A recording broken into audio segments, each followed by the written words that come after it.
Kekasihku Hayati, kau yang ku kenal adalah gadis yang sopan, bunga suci batiku, kekasih hatiku yang melepasku di ujung jalan. Maafkan saya Hayati jika berbicara terus terang, sebab cinta sejati tidak boleh munafik Hayati. Atas nama cinta yang setia, bukan hanya membuat bibir terlakar bahagia, namun turut membuat akmal sarat menahan hibah. Assalamualaikum warahmatullahi wabarakatuh. Salam membaca, salam jambatan ilmu. Yang saya hormati Encik Muhammad Fawis bin Bakri selaku pensyarah CPB 2021 Debat Bahasa Melayu. Saya Mutahirah binti Jaafar memegang nombor matriks di 20201094-707 akan melaksanakan tugasan individu iaitu pembentangan bedah buku. Cinta bukan melemahkan hati, bukan membawa tangis, juga bukan membawa kita berputus asa. Sebaliknya, cinta menguatkan hati, menghidupkan pengharapan dalam perjuangan menempuh onak duri penghidupan. Bait-bait kata itu membuatkan saya tertarik untuk memilih buku Tenggelamnya Kapal Van der Wijk yang merupakan hasil nukilan karyawan terkenal iaitu Profesor Dr. Haji Abdul Malik Karim Amrullah atau lebih dikenali sebagai Hamka.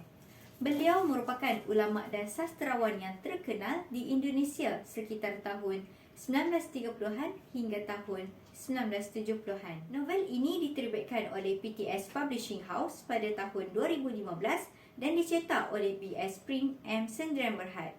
Novel ini berukuran 7 inci x 4.5 inci dan berjumlah sebanyak 290 halaman. Novel ini berharga RM20 bagi Semenanjung Malaysia dan RM22 bagi Sabah dan Sarawak. Novel jenis fiksyen ini sangat istimewa kepada para pembaca. Saya memilih novel Tenggelamnya Kapal Van der Wijk kerana tertarik dengan jalan ceritanya yang berlandaskan kisah antara dua darjat. Novel ini berkisahkan tentang perjalanan hidup seorang pemuda yang bernama Zainuddin, mempunyai asal-usul keturunan campur. Ayahnya merupakan seorang bersuku Minangkabau, manakala ibunya berketurunan Makassar. Di Makassar, dia dianggap sebagai seorang yang berketurunan Minangkabau. Apabila Zainuddin menjadi yatim piatu, dia dibesarkan oleh penjaganya yang dipanggil Mama. Setelah meningkat dewasa, Zainuddin bercadang untuk kembali ke tanah bapanya untuk mencari asal-usulnya. Maka, berlayarlah Zainuddin dari Makassar ke Padang Panjang. Kedatangan Zainuddin ke Padang Panjang diraikan, akan tetapi penerimaannya tidak sepenuhnya. Hal ini kerana adat Minangkabau yang lebih mementingkan belah perempuan. Akibatnya, Zainuddin berasa sangat kecewa dengan penerimaan ke atasnya. Namun, kekecewaannya terubat apabila dia telah bertemu dengan seorang gadis desa yang digelar bunga suci batipu bernama Hayati. Cantiknya tiada banding, berpelajaran agama, baik, dan dia seorang sahaja yang sudi berkawan dengan Zainuddin.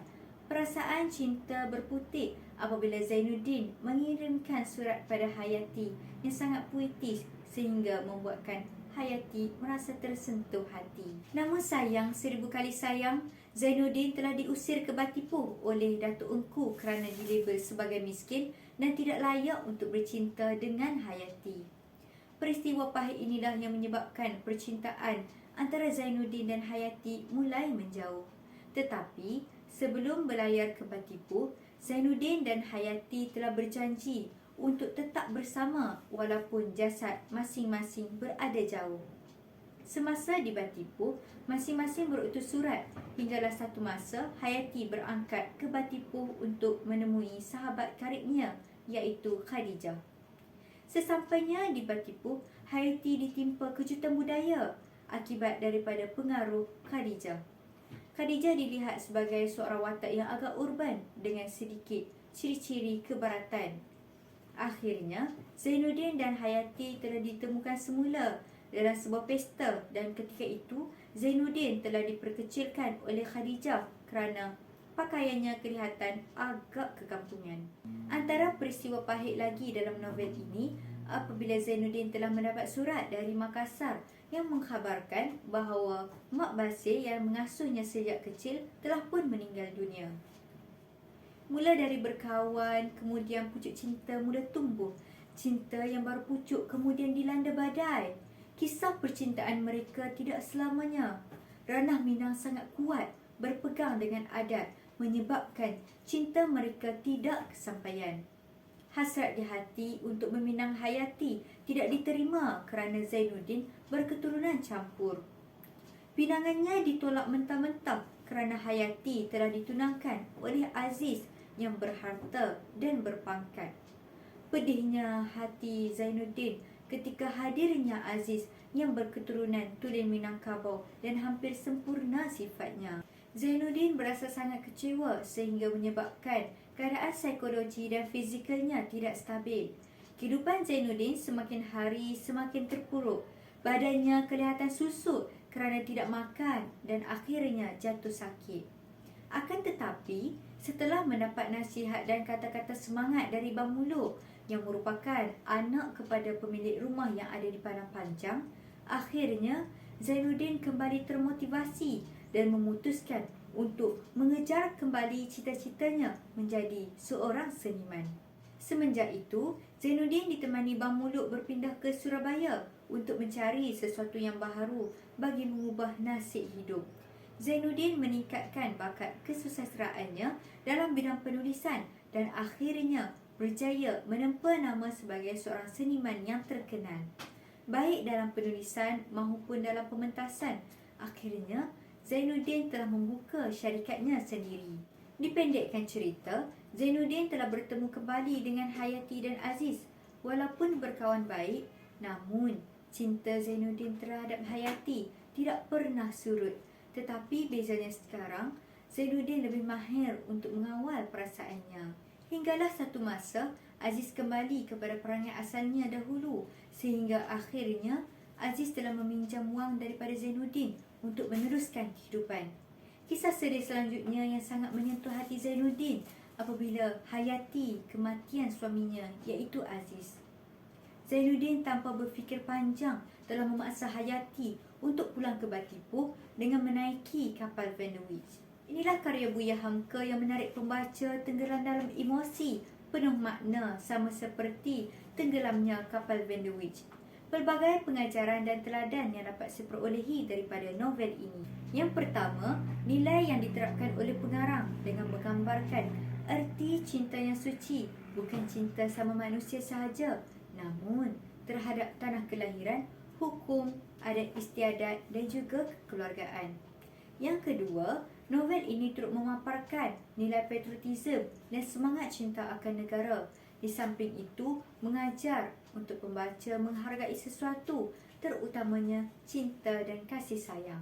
Seterusnya, pengarang turut membawa nilai unsur keagamaan dan membawa penulisan novel ini sebagai satu cara untuk mengkritik masyarakat yang taksub dengan hukum adat istiadat. Di samping itu, nilai persahabatan juga kita dapat lihat pada watak Bang Muluk. Walaupun Bang Muluk tidak mempunyai asas agama, akan tetapi nasihatnya sangat memberi kesan. Beliau menjadi sahabat yang setia dan menjadi seorang pendengar yang baik, sehingga Zainuddin kembali semangat untuk meneruskan hidup. Intihannya, kekayaan novel ini dapat dilihat dari perspektif sastera, sejarah, sosial dan budaya. Novel yang syarat dengan bahasa puitis ini diselami dengan bahasa yang unik kerana disediakan surat-surat cinta daripada Zainuddin kepada Hayati dan sebaliknya. Isi-isi yang terdapat dalam novel ini bukan sahaja dihiasi dengan bahasa yang indah, bahkan simbolik yang begitu menarik. Novel Tenggelamnya Kapal Van der Wijk ini sangat bermanfaat dan memberikan pengajaran bagi kehidupan baik tersurat maupun tersirat. Oleh itu, kepada sesiapa yang belum membaca novel Tenggelamnya Kapal Van der Wijk, anda boleh membacanya dengan mendapatkan novel dari kedai buku atau perpustakaan untuk merasai sendiri kisah cinta antara dua darjat sehingga ke penghujungnya. Sekian sahaja dari saya. Terima kasih.